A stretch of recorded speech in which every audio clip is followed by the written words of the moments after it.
Hello there. Welcome, Arizona Cardinals fans, to the Bleav in Arizona Cardinals podcast brought to you by FanDuel. I'm joined today by Bucky Brooks. We're here to talk about the Cardinals. And as we get started, Bucky, how are you doing as we enter the bulk of the NFL offseason? This is a fun part. Now that we're back in the mix after the draft, it's about OTAs, mini camps, kind of setting the table for training camp. Once we get to this time of the year, Blake, it is almost on and popping. So I'm really excited about what's about to happen. Absolutely. Let's go ahead and talk a little bit about just the Cardinals' expectations this year. Currently, the FanDuel odds are at minus 140 for Arizona to finish with under 4.5 wins. Ooh. That's even lower than the Dolphins, which is pretty crazy. They're the favorites for the worst record in the NFL. Do you think that's realistic, or do you think that Arizona, with some of the talent additions, could surprise people this year? Yeah, I think some of that is impacted and influenced by the fact they play in probably the toughest division to be in. When you think about collectively the Rams, the Seattle Seahawks, and the 49ers. And the fact that I mentioned the Rams before the Seahawks is crazy because the Seahawks are the defending world champs, but that's the kind of cachet that this division has. Look, the San Francisco 49ers were holding on to the number one seed entering the last week of the season. Because of that, there's not an easy win for the Cardinals. And you think about 6 games against those teams, plus whatever you have slated on the schedule. I can understand the low expectations, but that doesn't mean that they can't exceed it. Because remember, every year we've seen a worse to first situation, someone that kind of comes from the cellar that finds their way into postseason. So it's not out of the realm of the possibility that we're talking about a team that is slept on and outperforms those early expectations.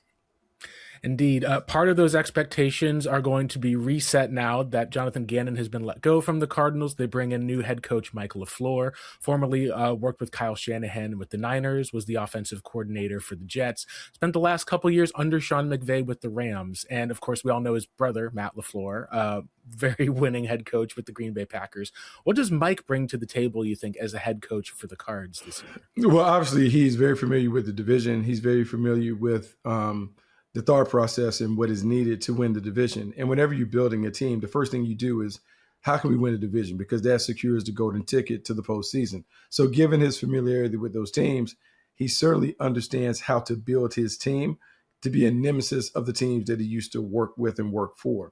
I think it's really important that he has his own vision, and he has a brother who's been very successful doing it, and Matt, who has done it for a long time in Green Bay. All he has to do is follow the blueprint. Now, part of that blueprint features the quarterback, but if you get the right weapons on offense to go with the right defense, and then you drop the quarterback in, you have an opportunity to be successful. That has been the recipe for all of those teams that he's been with, and that'll be the recipe that he'll have to follow going forward with the Cardinals. Let's talk about the biggest offseason additions for the Arizona Cardinals, the 2026 rookies, and that, of course, starts with Jeremiyah Love, drafted number 3 overall, 210 pounds, ran the 4.3, just phenomenal running back prospect when it talks about with the best maybe overall talent in the 2026 NFL draft. Cardinals did not necessarily need a running back. They had signed Tyler Algier to a 2-year deal. Obviously, you're bringing back James Conner, and they drafted Trey Benson a while back.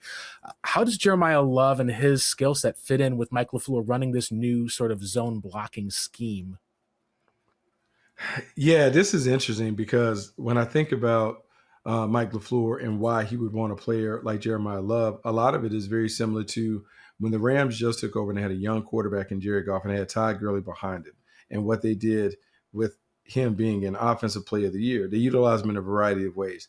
Not only running inside and outside, catching the ball out the backfield, finding ways to create mismatches. And because you have Tyler Algier backing him up, because you have James Conner also in the mix, he's kind of a luxury item. But it does set the table for this team to be a very physical team, a team that runs the football and utilizes the run game to set up whatever they want to do in the passing game to Trey McBride. I just think that Jeremiyah Love has an opportunity to be one of these LaDainian Tomlinson types, one of these Reggie Bush types, a guy that can run it successfully, but also impact the game as a receiver out the backfield. And given LaFleur's ability to see so many of those guys within the division that were able to do so, namely Christian McCaffrey, I think you'll see some of that utilization to see if they can kind of prop up and energize this offense. Yeah, just thinking about how many times I've seen Christian McCaffrey run an option route against the Cardinals for much of a large gain. Seeing that from a Cardinals perspective may be really fun. You're talking about like LT types. There's been a lot of criticism of the Jeremiyah Love pick because of the contract that was handed out. It's now going to be $53 million guaranteed, higher than any other running back in the NFL as far as guaranteed money goes, trending already top 7 or 8 when it comes to dollars per year. Some people lean toward the team building perspective. Like, Cardinals don't really have a franchise quarterback that we know of on the roster yet. People are wondering if they're going to waste some of his prime years.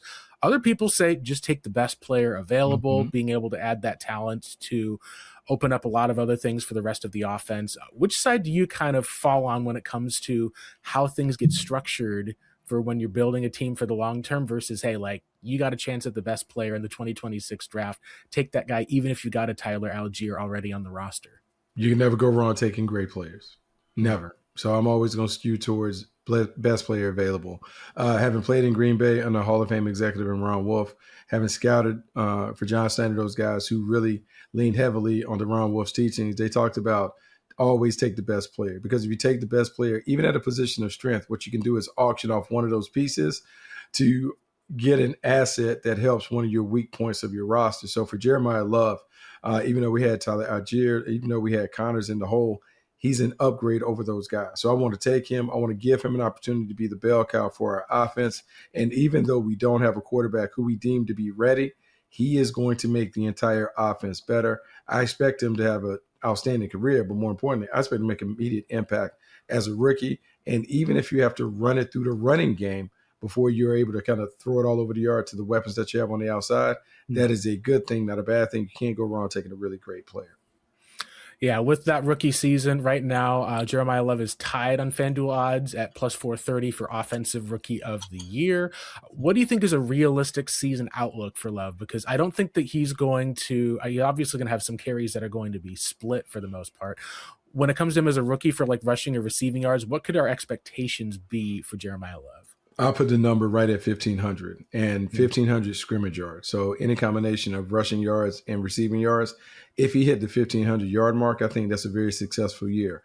I would think a realistic thing would be maybe 1,000 to 1,100 yards, and then you got 400 yards receiving. To me, that is doable when you think about over a 17-game season, you're talking about maybe 70 yards a game to be able to put that up. That should be something they can do with the upgrades and the enhancements they've done to the offensive line. I would look for him to get a heavy workload, even though they're going to split the carries and have some of those other guys jump in the backfield and make things happen.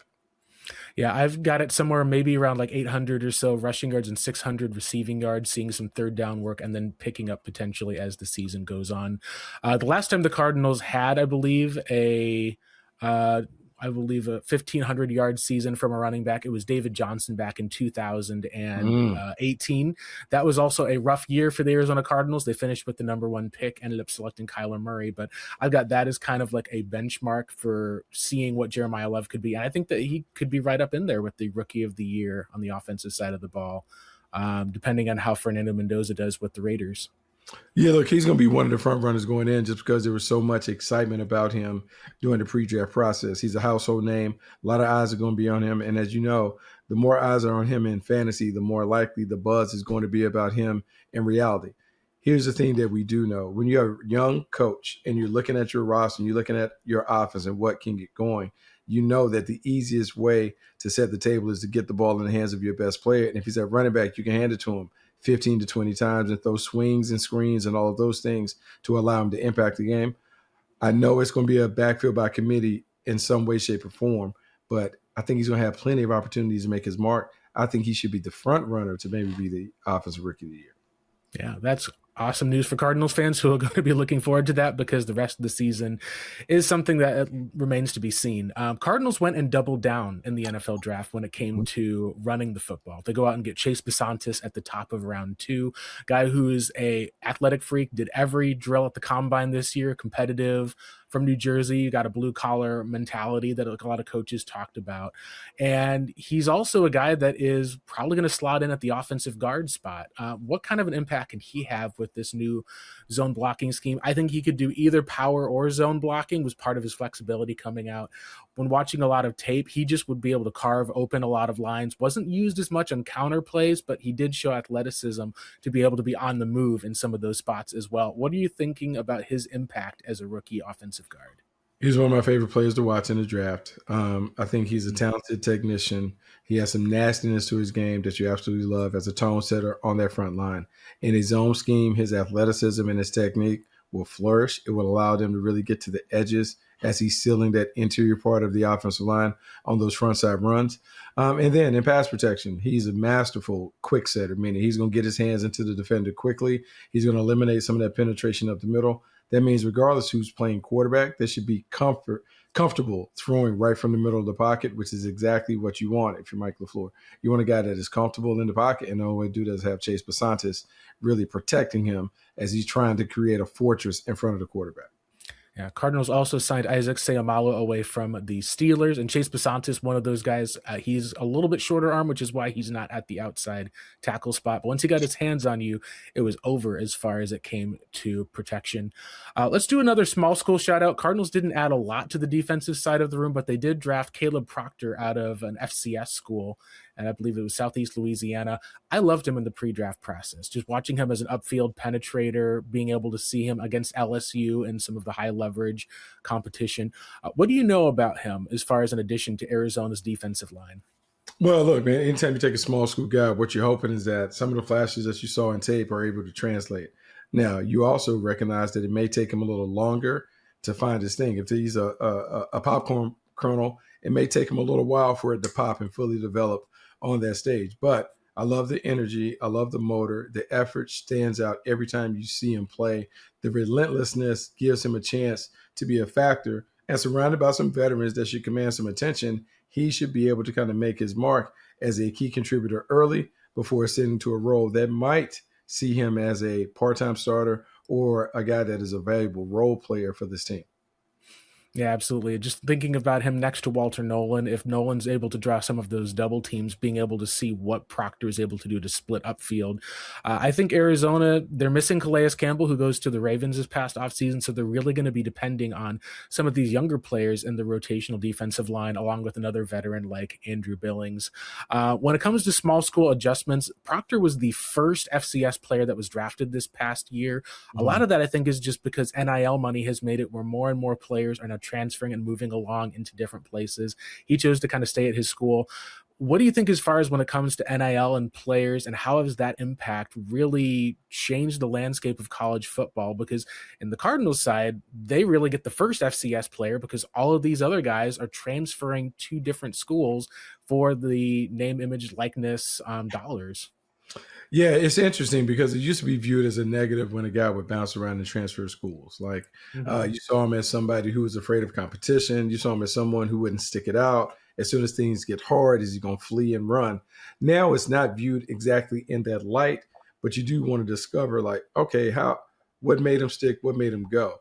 And if they do stick, then it's kind of a testament not only to their loyalty, but their belief in the coaches that helped him get to this point where they are on the stage where NFL scouts are taking a look at them.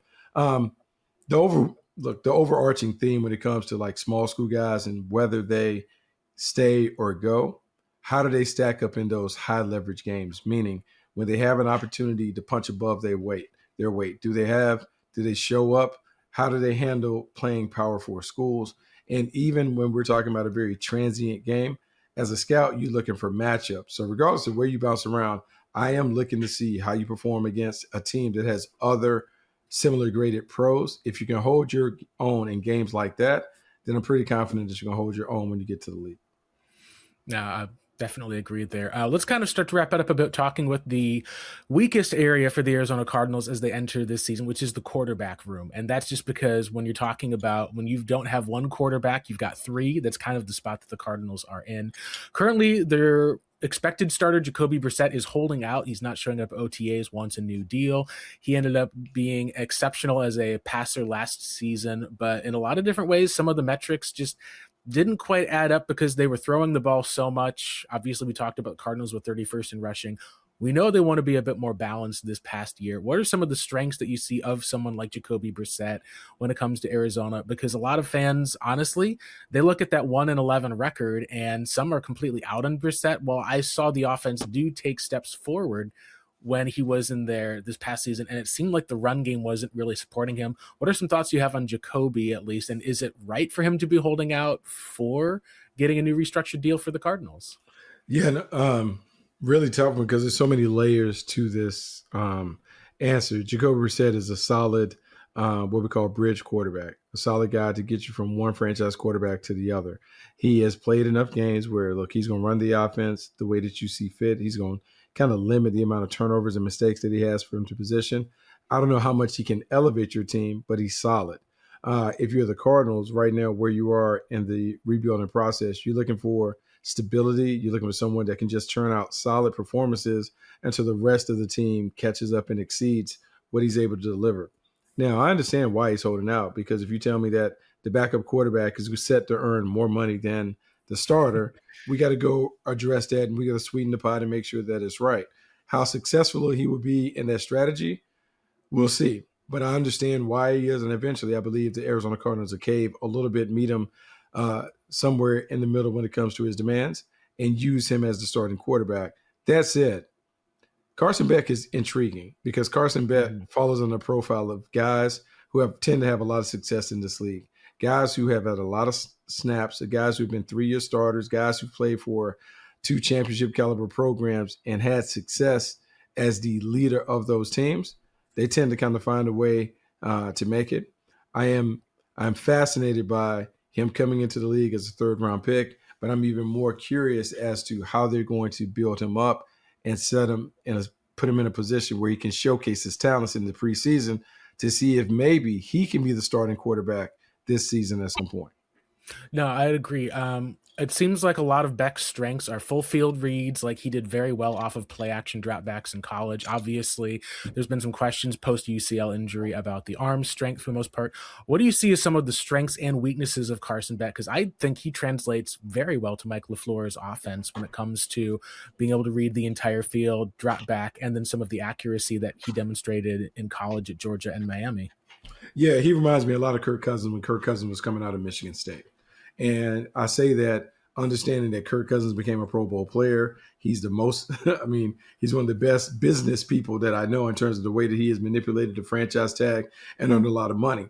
And Carson Beck, what you have is a guy who has, I think, 43 starts entering the league. Coming out of college with that much experience, the amount of reps that he runs, he should understand how to operate the game and direct the game from the line of scrimmage. He has seen enough ball to be able to kind of jump in and understand how to manage those situations. And when surrounded by a stellar supporting cast, he certainly can win. When I look at what the Cardinals have around him, there's no reason why he can't win with what he's been given. Trey McBride, we talk about Michael Wilson, Marvin Harrison Jr., the running backs that they have, including Jeremiyah Love. There's a lot of talent around him. To me, it's about Carson Beck understanding who he is and staying within the boundaries of his game. If he just does that, kind of plays his part and doesn't try to become the playmaker when he's really more of a game manager, the Cardinals can have a lot of success with him as QB1. No, I would agree. I think the biggest question, this will be the last question for today, is when would be the best time to then potentially look at putting Carson Beck into the lineup? Cardinals have a rough schedule this year. They played the NFC West 3 times in the first 6 weeks. They also then follow up with the Broncos, Cowboys, Seahawks, Rams, and Chiefs. So if you're talking about daunting, that's about as daunting as it gets in the NFL. Is that kind of a spot where would you lean more toward kind of putting Beck, maybe testing some of those feet to the fire a bit earlier on in the season if it makes sense, or with an easier back half of the schedule, should the Cardinals give him maybe 5 or 6 games down the stretch to see what they have before making a quarterback decision? Do you have a feeling on either side of kind of that dialectic? I think a lot of it depends on Carson Beck and what he shows you. If he shows you that he's ready to handle the heavy workload, first in OTAs and minicamp, then in training camp and in preseason games, you roll with him. Now, he's going to have to be granted that opportunity, whether it's an injury, Jacoby Brissett, an extended holdout. Something has to happen for Beck to get all of those opportunities to show people that he's ready for it. But if he flashes enough where you can believe that, okay, man, we might be able to do this, I would 100% give him a chance to make it happen. And just remember this, there was a time when Nathaniel Hackett was an offensive coordinator and Blake Bortles was the quarterback for the Jacksonville Jaguars, and he found a way to build an offense that allowed Blake Bortles to play at a level where he led the Jacksonville Jaguars to an AFC championship. I'm not saying Carson Beck is Blake Bortles, and I'm not saying that this is a team that is ready to vie seriously for playoff contention, but I do know that they can find various ways to set the young quarterback up for success. If he shows that he's ready for a big workload, I would give him that workload really early in the season. Absolutely. One of the other additions the Cardinals made on the offensive side of the ball was Nathaniel Hackett. Now, he didn't have the best reputation or the best time with the New York Jets, at least in his time as a head coach. But in the offseason interviews with OTAs beginning, players have lit up about him. He's not a play calling offensive coordinator. What could be his impact, though, that he could have for the Cardinals this year? Well, first, I got to tell you, man, anyone who knows Nathaniel Hackett, everyone that I've talked to that has worked with him, that has seen him kind of climb the ranks, they just talk about how he's such a great dude. And sometimes you just want to have those guys on your coaching staff because they kind of bring the energy that you're looking for to spread to the masses of the players and those things. Because he's been a head coach, because he's been a play caller, he is someone that LaFleur can lean on to bounce ideas off of. How would you handle these situations? How should I manage this? Because there's so many responsibilities that go with the head coach. Because Hackett has been an offensive coordinator before, he can entrust him to kind of run the meetings, set up some of the things when it comes to practice, run different parts of practice while he has to tend to other aspects of the team. He is a valuable resource for a young first-time head coach to lean on. And so it makes sense to have him and some of the other senior assistants that he has on the staff. No, definitely agree. That's one of the areas of having experience on the staff. That was one of the things that was a struggle with Jonathan Gannon, was it was all brand new first-time position coaches, coordinators. That's something I think Nathaniel Hackett will be a vital piece. Speaking of vital pieces, one of the biggest questions for this year, after the first 2 years, he'd not managed to reach 1,000 yards. There were some injuries last year. One of the biggest things Cardinals fans have wondered about is Marvin Harrison Jr. He's had a less than auspicious start to his career in the league, but there still seems to be the talent that's present there that was worth a top 5 overall pick in 2024. What needs to change for him to be able to live up to those lofty expectations? Yeah, look, I think there's a lot on him. Anytime you're a top 5 pick and you have the weight of the world on your shoulders, sometimes you just need someone that believes in you and finds a way to put you in your comfort zone as a playmaker. And so for LaFleur, that is coming in and really understanding, what does Marvin Harrison Jr. do really, really well? We can't worry about draft picks and status and expectations that came along with him arriving from Ohio State, but what can we do to maximize who he is on the perimeter? And I think you start with that and you work backwards. If he does certain things well, we want to feature him in those roles as much as possible, and then have the complementary players around him, Mike Wilson and others, do what they do really well. Because I'm going to be honest, the number one option in that passing game is Trey McBride. If you build it around Trey McBride and we feature Marvin Harrison Jr. and Mike Wilson as complements, this offense can be successful. Regardless of how he came in and how he was ballyhooed and celebrated, your job now is to try and figure out a way to maximize him and put him in the best situations. Maybe you alleviate some of the pressure on him by making him more of a complement to the offense as opposed to the focal point of the offense. Absolutely, yeah. With having Wilson hitting 1,000 yards last season for the first time in his career, obviously McBride is an all-world type of tight end. And of course, they added a certain running back we'll talk about here in a bit who can do it all as a receiver. But last year, the offense was not too much of an issue for Arizona. Last year, they were top 5 in passing yards, although the running attack was 31st in rushing. They still were bottom 10 in points per game, but the defense was really rough. They were bottom 10 in every single metric in the defensive side of the ball. They keep Nick Rallis as defensive coordinator, and they didn't really make a whole lot of changes to the most part on the defensive side. They're kind of expecting guys to stay healthy. What do you think Nick Rallis needs to do to be able to get the most out of guys like Walter Nolan and Will Johnson for the defense to bounce back this year? Yeah, so a lot of it is being able to kind of figure out, okay, who are the people that we can build around? Who are our blue chip players? What are we looking to do? And it's also matching up with the tough teams that you have in the division. I think is building upon the flashes that we saw at times last year, the playmaking ability, some of the disruption that we saw within the front seven, but who is going to emerge as those guys that can be the leaders, the blue chip players? I know Buda Baker is going to bring it every time he shows up and how he plays for them, but who else is going to join him? I think a big part of this is identifying who your blue chip players are and finding a way to put them in situations where they can impact the game the most. For sure. Last year, the Cardinals were among some of the league leaders in playing quarters coverage. They also are a team that, when it comes to following trends, they have a unique style of defense, a lot of safety rotations. Without Jonathan Gannon there, do you think that there's any sort of trends that the Cardinals could follow as far as the league goes that could change as far as the coverages this year? Because last year they had a ton of injuries to the cornerback spot. Some guys are still coming off of injuries.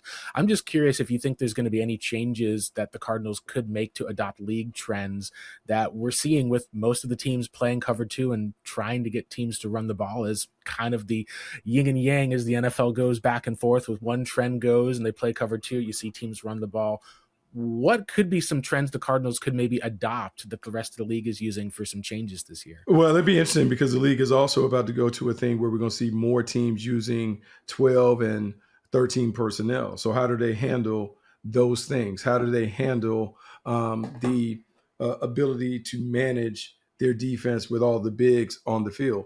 When I look at what they have and what they want to do, they certainly want to play some light boxes with quarters, but it's going to be increasingly difficult to do that if people are putting the big bodies on the field, the heavy formations. I think the league is waiting to see how people are going to adapt and react to that. Because the Rams, a division rival, had so much success in 13 personnel, you're going to continue to see that be a big part of it. And you're going to see people begin to prepare not only to have that as part of their offensive arsenal, but they're going to defend more of that in mini camps and training camps.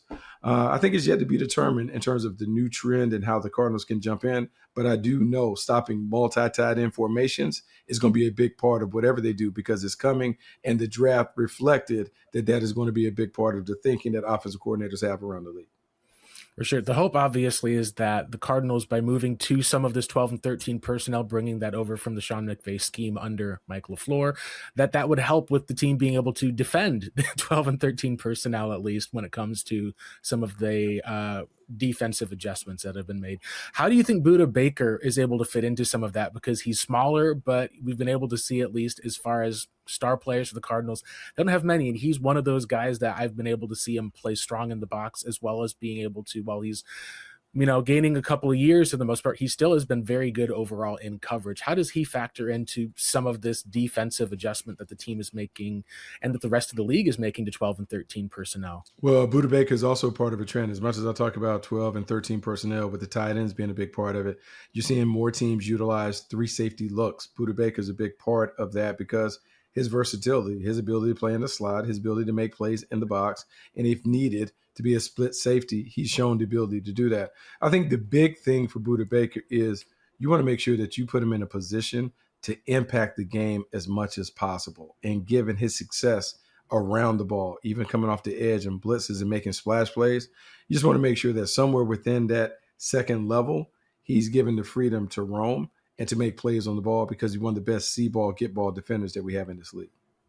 No, definitely, at least. He seems to be one of those players who's gotten better with age, like a fine wine, which has been very fun. Bucky, it's been a pleasure having you on today. Thank you so much again for being able to join to talk a little bit about the Cardinals today. Hey, thanks for having me on. It was always fun. Absolutely. Thank you guys again, Cardinals fans, for listening. And don't forget to subscribe, leave a 5-star rating, and write a review. You can find us on Apple Podcasts, Spotify, Amazon Music, YouTube, or wherever you get your podcasts. Thank you again, everyone, and go Cardinals.